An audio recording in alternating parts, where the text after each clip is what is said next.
তখন আমরা কর্মী খুঁজে পাইনি। প্রিয় বন্ধুরা,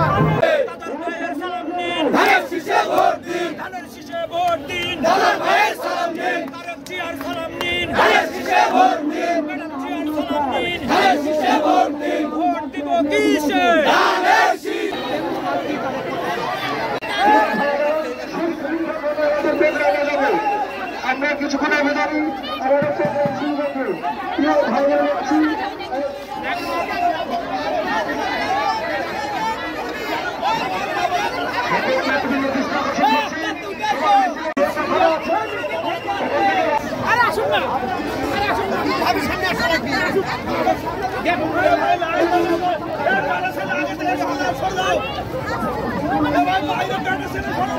এত ধরে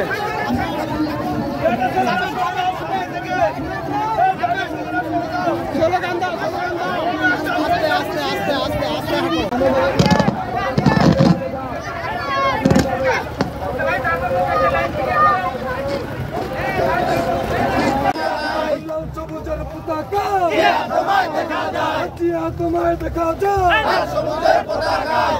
জিয়া জনতা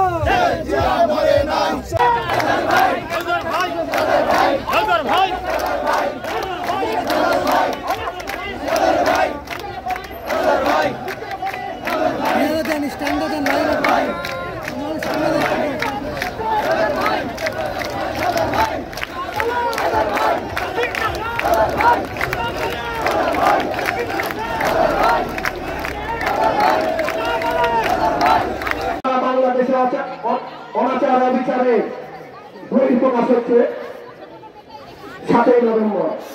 3রা নভেম্বর যখন শহীদ প্রেসিডেন্ট জিয়াউর রহমানকে গ্রেফতার করল, তখন সিপাহী বিপ্লব ঘটল, জনতার বিপ্লব ঘটল। সিপাহী এবং জনতার বিপ্লবের মাধ্যমে 6 তারিখ গভীর রাতে আমাদের প্রিয় নেতাকে ছেড়ে দিতে বাধ্য হলো। সেই ছেড়ে দেওয়া বাধ্য হলো 7ই নভেম্বর সকালে জনগণের সেই বিপ্লবের মাঝে একটি নতুন দেশ, নতুন স্বাধীনতা পেল। যেমন 5ই আগস্টে পেয়েছে, যেমন 71-এ পেয়েছে, ঠিক তেমনি বাকশালী শাসন ব্যবস্থার পরে 7ই নভেম্বর আমরা মনে করি একটি নতুন বিপ্লব, নতুন স্বাধীনতা হয়েছে। প্রিয় ভাইরা, সেই স্বাধীনতার পরে জনতা, বিশেষ করে জনগণ শহীদ প্রেসিডেন্ট জিয়াউর রহমানকে কোনোভাবে সে সেনাপ্রধান থাকতে দিল না, বললো আপনাকে রাষ্ট্রপ্রধান হতে হবে। তখন জনগণের ক্ষমতা তাকে জোর করে তুলে দিল শহীদ প্রেসিডেন্ট জিয়াউর রহমানের কাছে। প্রিয় ভাইরা, তারপরে তার মৃত্যুর আগ পর্যন্ত শহীদ প্রেসিডেন্ট জিয়াউর রহমান এই বাংলাদেশকে 19 দফার মাধ্যমে এই বাংলাদেশকে স্বনির্ভর বাংলাদেশ করেছে। খাল খননের মাধ্যমে কৃষি বিপ্লব করেছে। আপনারা দেখেছেন এই সিংড়াতে বড়িয়া খাল খনন করেছে।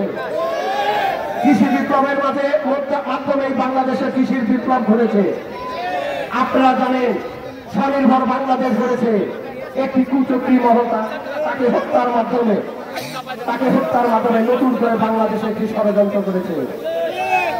দীর্ঘ সময় পর যখন 91 সালে দেশের বেগম খালেদা জিয়াকে জনগণ আবার ক্ষমতায় দিয়েছে, 91 ক্ষমতার পরে যখন তুলিবেন ঝরে পরে যখন একটু স্বনির্ভর হতে শুরু করেছে, তখন কুচক্রী মহল্লা, ভারত সহ বিদেশি কুচক্রী মহল্লা আমাদের বেগম খালেদা জিয়ার পতন করানোর জন্য উঠে পড়ে লেগেছিল।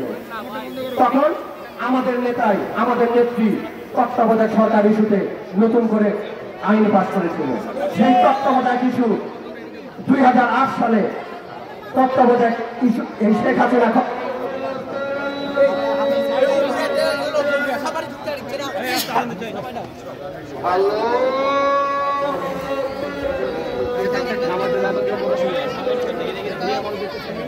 জায়গা পাচ্ছে না ক্যামেরা।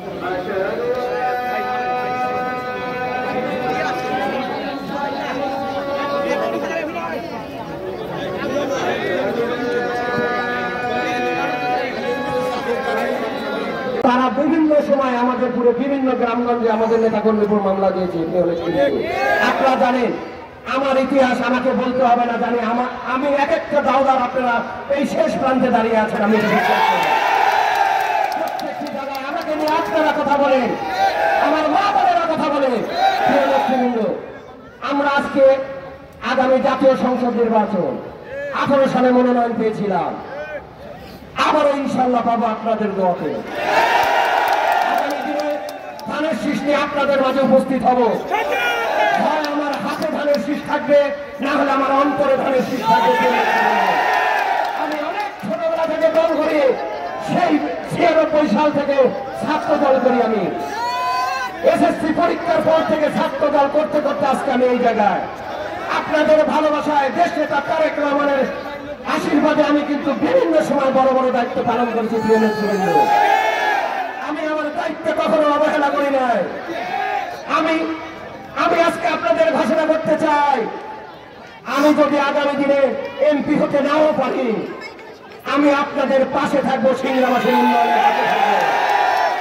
আমি যদি দলীয় মনোনয়ন নাও পাই, আমি আপনাদের জন্য জীবনের শেষ দিন পর্যন্ত আমি আমার জীবন একটি নেতার জন্য একটি ধানের শীষ যথেষ্ট নয়, একটি নেতার জন্য এমপি হওয়া যথেষ্ট নয়। যথেষ্ট হচ্ছে আপনাদের মতো লাখো মানুষের ভালোবাসা, মা বোনদের ভালোবাসা, ভাইদের ভালোবাসা, প্রিয়জনদের ভালোবাসা। আমি আপনাদের ভালোবাসার দাদার মাহমুদ হয়ে থাকতে চাই। আগামী দিনে যে ধানের শীষ নিয়ে উঠবে প্রিয় নেতৃবৃন্দ, আমরা তার জন্য ধানের শীষের কাজ করব। আমি আপনাদের কাছে আমি শেষ কথা বলতে চাই, যেহেতু সময় অনেক বেশি হয়ে গেছে। আমি আপনাদেরকে আবারও বলছি, ধানের শীষ প্রতীক যেই নিয়ে আসবে তার জন্য আমরা কাজ করব, কিন্তু তার আগ পর্যন্ত ধানের শীষ প্রতীক কিন্তু কারো হাতে দেওয়া হয় না। ধানের শীষের কান্ডারি বলে কেউ কিন্তু করতে পারবে না। আমি বিশ্বাস করি দেশ নেতা তারেক রহমান সাহেব চুলচেরা বিশ্লেষণ করে আসনে মনোনয়ন দিতে। সিংড়ার মানুষের কাজ বুঝবে আমার প্রিয় নেতা। হাজার হাজার মাইল দূরে থাকলেও বাংলাদেশের প্রত্যেকটি আনাচে কানাচে তার সোর্স আছে, তার দৃষ্টি আছে। সে একদিনে তারেক রহমান সাহেব হয় নাই, তারেক রহমান সাহেব হইতে তাকে সোনার মতো পুড়তে হয়েছে আগুনে। আমরা আগামী দিনে আমার দল যদি ক্ষমতায় আসে, এই সিংড়াবাসীর জন্য আমরা কিছু করতে চাই, উন্নয়নের কাজ করতে চাই। সিংড়ায় 70% রাস্তা এখনো কাঁচা আছে। প্রিয় নেতৃবৃন্দ, আমরা খাল খননের মাধ্যমে আবারও নতুন করে কৃষিতে বিপ্লব আনতে চাই। প্রিয় নেতৃবৃন্দ, আমরা চিকিৎসা সুবিধা প্রত্যেকের দ্বার প্রান্তে পৌঁছে দিতে চাই। ওই সুকাশ থেকে কাউকে, ওই লালর থেকে চামারি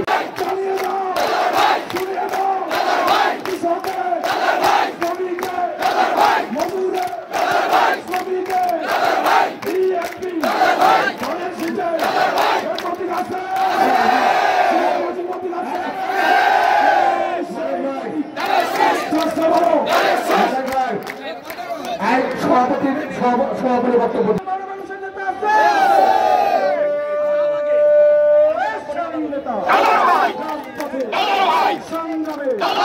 আন্দোলনে সবাই মিলে একসাথে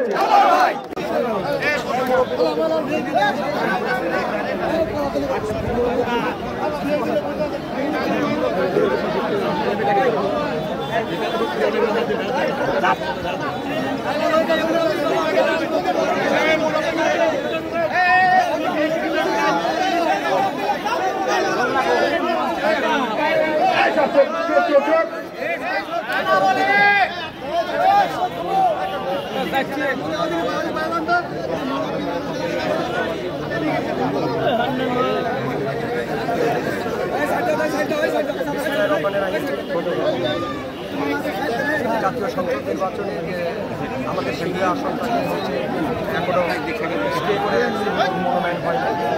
আমি মনোনয়ন আমাকে অনেক কল্পনার পরেও 18 সালে আমাকে দিয়েছে, এখনো যেহেতু ঘোষণা হয় নাই। আমি বিশ্বাস করি দেশ নেতা তারেক রহমান সাহেব চুলচেরা বিশ্লেষণ করছে, চুলচেরা বিশ্লেষণ করে মনোনয়ন উনি দিবে এবং জনগণের পালস বুঝে যদি উনি দেয় তাহলে নিঃসন্দেহে বাংলা বুঝেনি সামনে ফাঁকা দিন